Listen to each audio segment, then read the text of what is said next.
नाटी दुल्हन। मयंक की बीवी नेहा की हाइट बहुत ही कम थी। वो इतनी नाटी थी कि लोग उसका कई बार मजाक बना देते।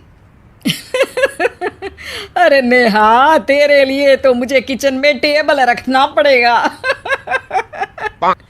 माँ जी, इतनी भी नाटी नहीं हूँ मैं। और हाँ, हिल्स पहनकर तो बिल्कुल आपके बराबर आ जाती हूँ।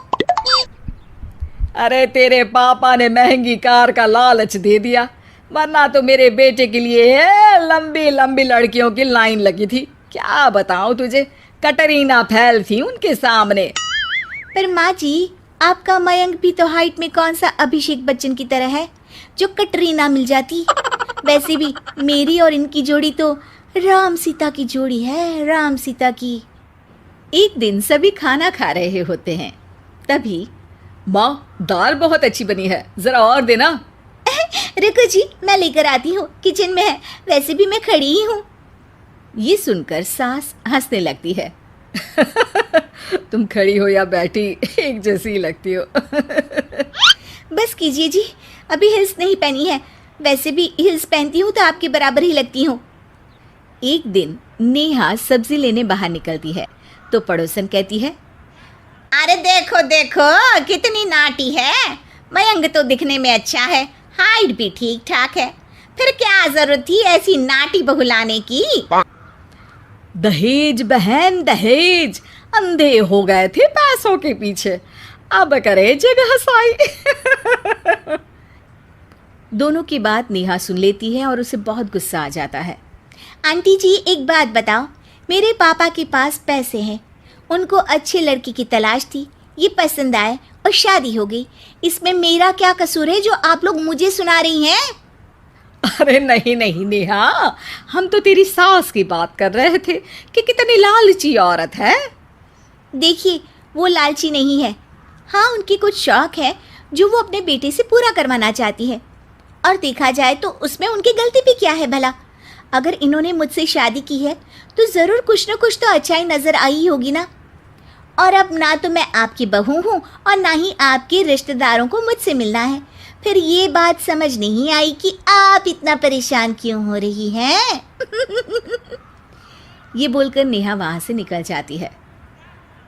नेहा, चलो तैयार हो जाओ, हम लोगों को एक पार्टी में जाना है। नेहा तैयार होकर पार्टी में जाती है, जहाँ मयंक का दोस्त उससे कहता है, अरे मयंक, तू लकी है यार, तेरी बीवी की हाइट इतनी कम है कि तुझे बच्चे की ज़रूरत ही नहीं है। भाभी ही बच्ची जैसी है। और मयंक, मेरी बीवी इतनी कम हाइट की हो ना तो मैं तो घर से बाहर ही ना निकलूं, कहीं फुदक कर चली गई तो लेने के देने पड़ जाएंगे। सभी नेहा पर हंसने लगते हैं। तभी पार्टी की जगह पर आग लग जाती है। अरे भागो यहाँ से, जल्दी करो, निकलो यहाँ से। अरे लेकिन बाहर के दरवाजे पर ही आग है, अब कैसे बाहर निकलेंगे? कोई रास्ता भी नहीं है। अरे रास्ता है ना, अगर कोई इस खिड़की से बाहर निकलकर अगर सामने के दरवाजे में आग को बुझा दे तो सब निकल सकते हैं। तभी नेहा उस छोटे से जरोखे से बाहर निकलकर आग को बुझा देती है। अरे वाह, भाभी जी ने तो आज हम सबको बचा लिया। वाह भाई वाह, बीवी हो तो ऐसी, अपने पति ही नहीं बल्कि यहाँ मौजूद सभी की जान बचा ली है इसने। भाई मयंक, माफ़ कर देना, तेरी बीवी तो सच में कमाल है। मुझे ये बात पता है और मुझे मेरी बीवी पर गर्व है। नेहा मुस्कुराकर अपने पति की तरफ देखती है। कुछ दिनों बाद जब नेहा और उसकी सास मार्केट जाती है, वहाँ पर, अरे भैया, ये कपड़ा तो देना, कितने का पड़ेगा? माता जी, ये तो बहुत महंगा कपड़ा है, लेकिन अब बस सिर्फ 2 मीटर ही बचा है। मेरे तो किसी काम का है नहीं ये टुकड़ा, तो आप 100 रुपया ही दे दीजिए। अरे भैया, तो मैं क्या करूँगी इस टुकड़े का, लेकिन वैसे है बड़ा ही सुंदर। तभी नेहा बोल पड़ती है, इसमें तो मेरी पूरी ड्रेस बन जाएगी। ये कहकर वो कपड़ा ले लेती है। अगले दिन नेहा वो ड्रेस पहनकर सास के सामने आती है। अरे वाह नेहा, ये ड्रेस तो बहुत ही सुंदर लग रही है, बड़ी महंगी होगी ना? अरे कपड़ा तो मैंने ही पसंद किया था, बस पूरा नहीं था तो इसने ले लिया। सिर्फ 200 रुपये की ड्रेस है ये पूरी। देखो माँ जी, नाटी होने का भी कम फ़ायदा नहीं है। जैसे तैसे दिन कट रहे थे। सास और पड़ोसियों के मजाक बनाने का सिलसिला चल ही रहा था कि एक दिन मोहल्ले से जोर जोर से आवाज आती है। हाय रे, मैं मर गई, भगवान मैं क्या करूं? अरे क्या हुआ? देखते हैं तो सभी एक हॉल के सामने भीड़ लगाकर खड़े हैं। मेरा बेटा प्रिंस गड्ढे में गिर गया है। पड़ोसन जोर जोर से रोने लगती है कि तभी वहां नेहा आ जाती है। रोइए मत, मैं प्रिंस को लेकर आती हूँ।